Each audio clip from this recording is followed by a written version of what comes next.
Samantala, may hawak ng lead ang militar sa ugat ng naging pahayag ng isa sa kanilang sinibak na opisyal na bawiin ang suporta kay Pangulong Bongbong Marcos.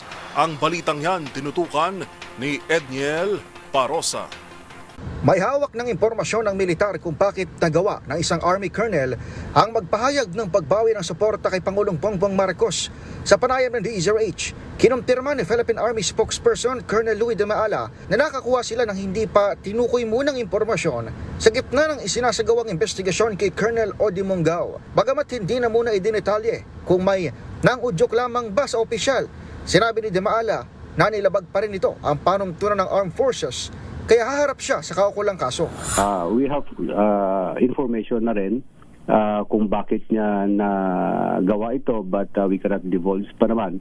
At ang ginagawa ngayon ng Philippine Army ay tuloy-tuloy yung ating troop information and education para tuloy-tuloy yung pag-iipag-usap natin sa ating mga kasunduluhan, sa ating mga officers on how to improve, no? Magtulungan tayo dito sa organization, no? Nitong nakaraang linggo ay sumuko sa Army si Mongao at inaming siya ang nag-post sa social media ng banat sa moral ascendancy ng Commander-in-Chief. Kagad siyang sinibak sa kanyang tungkulin bilang Commander ng Training Support Group ng Hukbong Katihan.